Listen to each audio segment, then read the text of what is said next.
So I just want to start off this with I had the most amazing dream, dude.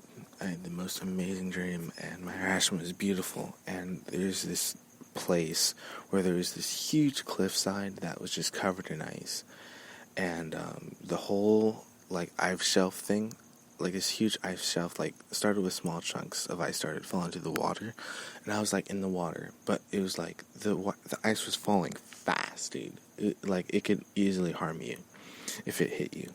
And so I'd like swim, and there was like this little stream. Oh, dude, it was so beautiful. Anyway, it was like this nature setting, and anyway, there was this cliffside, and I was in the water, and the water was remarkably warm. It was like probably like 70 something degrees or something, maybe even warmer than that, like 78. It felt very good. Anyway, the ice would fall, and there'd be a huge wave, and you could hear it falling. It was like rumbling, so I would just swim around the corner, and then I would kind of surf the wave, and there was a whole just ice shelves would just fall, and then into the water, and then I would just surf that wave while I was in the water, and it was really fun. And then I was with I don't know, like a familiar, like a human familiar. Like, I was really with, and I don't mean that in a rude way, but anyway, I was with this boy, and it reminds me so much of Tiber, because no one is as close with me as me and Tiber are. And me and Tiber, oh gosh, we just traveled everywhere. We traveled everywhere together, dude. We went everywhere in the dream world. And it was just like exploration. It was just like, it was this weird place. It was just this huge building, and there was doors everywhere. But it was this huge structure, and there's like, it's hard to describe, but there's stairs and freaking, it was like some industrial complex thing. It was something like industrial complex, and it was outside. Gosh, I still remember bits and pieces of it. And we were together, the whole time, and I was just kind of, we were just together, and we were doing a bunch of stuff together. And of course, like we were really into each other as usual, and it's just like we were just super like happy. I was super happy. I was super happy all the time, dude. Or just like happy within me. Like I was happy within me in my dream. Like I was achieving what I wanted in my dream, and I was just going for what I wanted, dude. And I know what I wanted in my dream and inside me, and I could experience that, and it was great. But even then, like, even in my dreams, I could tell that all those around me wanted to get more out of me. Anyway, like, I was doing the same things, like, with this Tiber, like, and he was shorter than me, even though in real life he's taller than me. In the dream, he was shorter than me, and we were just together all the time. We were exploring. It was daytime, and we eventually came upon a group, and there's a lot of boys there. There's like one, and they didn't really say anything, but it just seemed really quiet. It seemed like really like stiff though, or like there seemed an air of seriousness though at the same time, because it's like, I think they were debating, like, I think it was a board, like, I had a board in my dream, and there was nothing to be afraid of, but, like, it just felt that serious, sort of thing, especially, like, to be honest, like, especially with the types of habits that I have, which I kind of want to get rid of, I just I can't keep doing the same old things that I'm doing. I can't have that same mentality, And I wanted to get rid of it, but I wanted to also show my love for them. But at the same time, they want to show their love for me. And there's not like there should be more understanding in terms of like how we actually feel about each other, and how we should actually express how we feel with one another in actual normal human ways instead of ridiculous corrupted ways. So I'm not going to get into more details about that. But I'm not saying that it was corrupted, because I loved and enjoyed every moment of it. But, when it... Anyway, there's probably like 20 boys. And it was a team. It was like a good, solid team.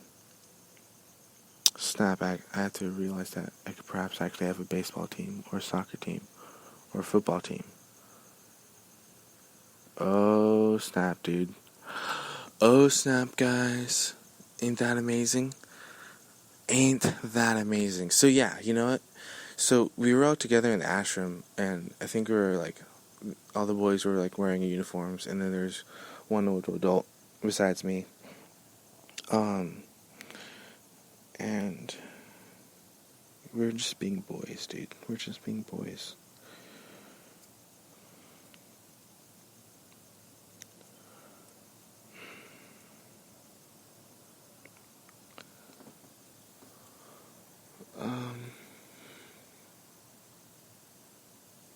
Auntie Kay was there. Auntie Kay was literally in my dream. She came. She found one of the rooms that me and Tiber were in, and it was just kind of there. It was really cool. It was really, really cool. And I'm trying to remember exactly what happened in the room. I don't really remember. But me and Tiber and I think one other person were in the room. And we were just, having fun, doing whatever we were doing. I don't remember exactly what we were doing.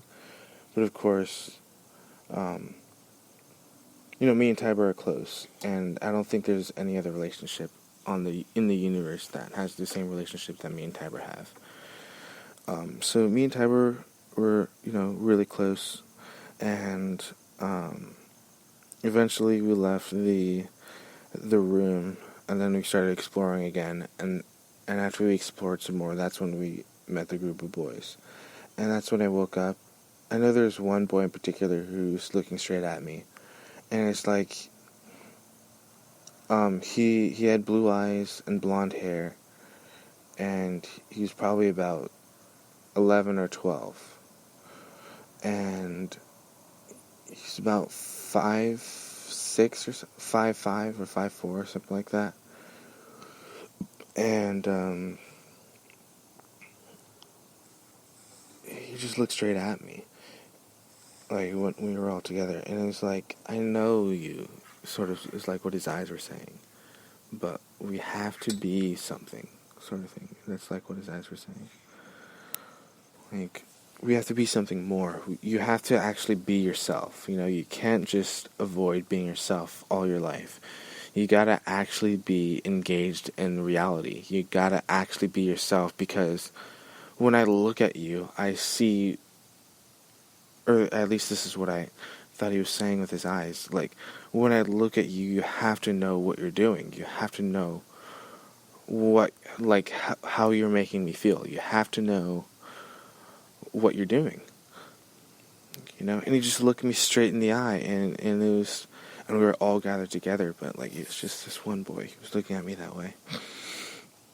And it was like, I didn't even have time to react. It was just immediate telepathy. It was just like, yeah, you're right. I gotta actually be someone.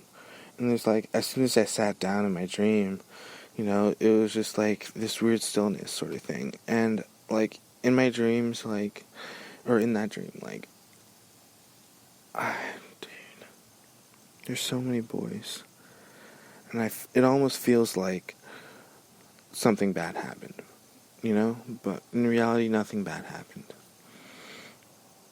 Or like, I feel like there's almost something to worry about in the dream.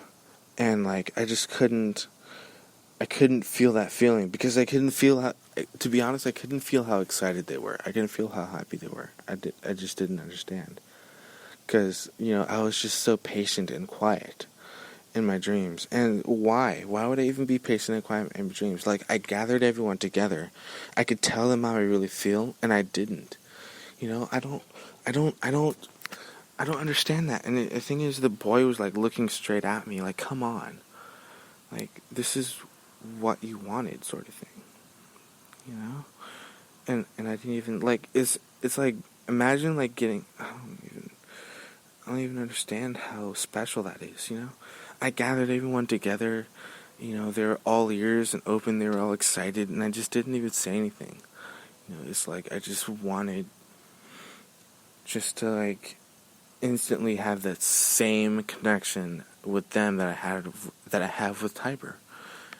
And all the experiences that I had with Tiber, I just try to have this same exact experience with them. And the truth is that they're all different.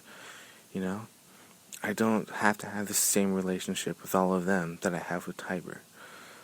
And it's not the same relationship, And even in the dream, it was clear. They made that clear. And the thing is, deep down, I wanted to make that clear. I tried to make that clear, but I just also wanted to treat them the same way that I treated Tiber. And that's not how life works. And they're there and they're ready to be themselves.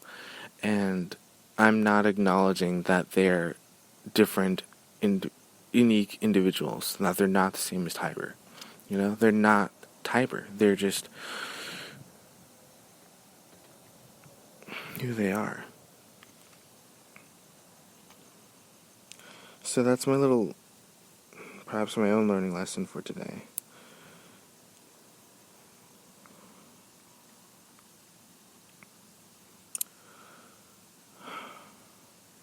I've never opened up like that before. Probably never will. Fudge, guys. I don't know. I was in my dream, and I didn't know how to open up to people. That's not good. I gotta learn. Some more. I'll probably have some type of forum or something today, because I need to improve that. I need to improve that right away.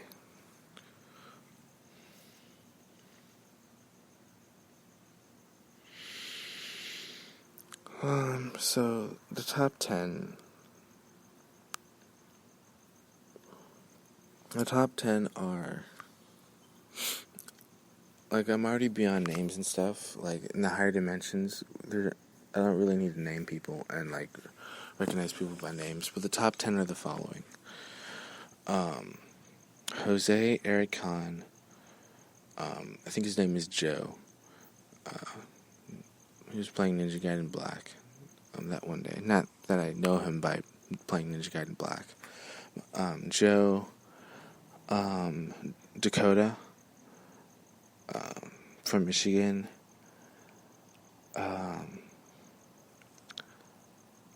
and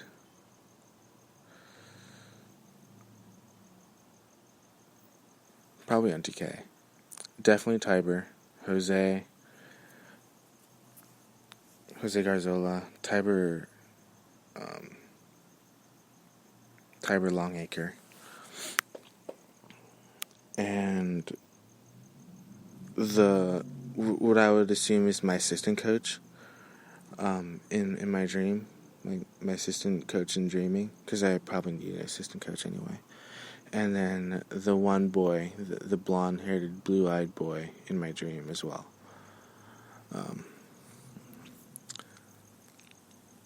And yeah, I don't know how many that is. Let's see. Definitely, without a doubt, I recognize their greatness. So the three kids, not to, overly put them on the spot, but I also feel like being brave and courageous. So, yeah, Joe Rogan's kids, they're up there. And, the Australian president, he's also there. In the top 10. I'm not sure if that's all 10. Let me recount. Assistant coach, what I would say is my top player on my team. That blonde-haired, blue-eyed kid, 11, 12 years old. Tiber, or that miniature Tiber in my dream. Auntie K, Dakota,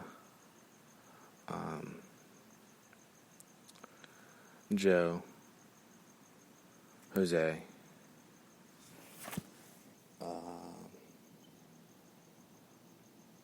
and the three of Joe Rogan's kids.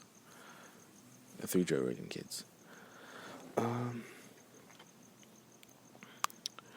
It's a pretty good roundup. Like, it's a lot different than the original 10, which was, the original 10 was me, Eric Kahn, Jose, Trump, Joe Rogan, Stephen Greer,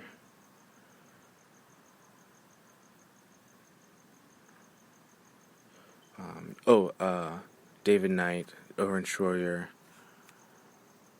Alex Jones, and Trump. Or, did I already say Trump? No, I don't think so. And Trump. So those are the original 10. So, switched up a little bit this week. I might be 11 if I'm not in the top 10. If I'm not top 10, then I'm 11. But if I'm in the top 10, I'm somewhere in the top 10. Like 1 or something, or 2 or 3 or whatever. 3 or 4. But yeah, I'm definitely most likely number 1. Or definitely number 1. Because obviously no one is that brilliant. No one's that brilliant who actually believes in their dreams and then talks to people like they had a dream, that they, like, talks to people after they just entered my dream ashram and then had, like, an actual freaking broadcast about it. And it's weird, I never really think about actually talking to reality until, like, 16 minutes into this broadcast. Interesting, right? So, I'm gonna go back to bed. It's 2. I'm about 2 hours late. 2.5 hours late. But that's okay. I'll make up for it. Or, I'm not really late, but whatever. 2.5 hours late. So I was supposed to make the broadcast at like 12:05 or something. 12:10, 12:15. But I was asleep. I was in the dream and stuff. So, yeah. That'll be that life thing. The thing is, like, I'm so honest with myself, and I try to, like, because I don't want to, well, I don't really want to admit how much fun I actually have with Hyper. Let's just be honest. I'll just be honest in that aspect. I don't want to admit how much fun I have with Hyper. Anyway, that is the broadcast for this morning session. So, hope there's been lots of enjoyment and lots of understanding. I'm going to go back into my ashram now. I'm going to go back into the dream world. And then enter in my ashram. And I'll probably see you guys there. Or I will see you guys there. It's a very real phenomenon. Very, very real. Unbelievably real. Undescribably real. Indescribably. Undeniably, indescribably real. It's unbelievably, indescribably real. How many more times do you want me to say? It's so freaking real that I can't even deny it. It's real. It's real, guys. So, I'm sorry I wasn't as talkative as I am now inside of my dream, inside of my ashram. You know, I gathered all you guys at the ashram and I didn't even say anything. Also, in the dream when everyone was gathered, there's like a large sound, like a large, just like mixture of metal stuff just fell onto like the basketball court. It was like a gym right next to us, a basketball gym, and it was like, I don't know, like it was like 70 iron rebarbs, or rebar iron, like, it's like heavy, just like splattered on the floor. It was a really loud sound. In my dream, when the iron bars fell to the ground, and that, of course, you know, got my attention at least, and I was like, "Oh, is everyone okay?" In my mind, sort of thing. Anyway,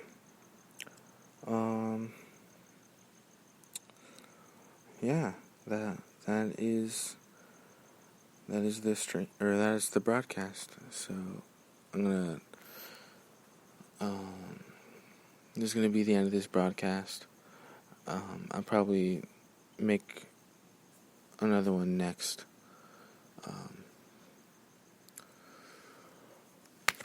Alexa, tomorrow or something like that. And I'll try to remember to stay up until like right after midnight. It'll be fun. Alright, guys, so lots of love, lots of greatness in the ashram. You guys are strongly encouraged to do great things. My team will do great, wonderful things. And obviously, they believe in me that much to be in my ashram. So I know who you are, and I love you unconditionally. And you guys are absolutely under my umbrella of love. And know that forever. Know that. I really do love you, deep down. My heart will love you unconditionally. I truly do love you. And so it is. Till next time.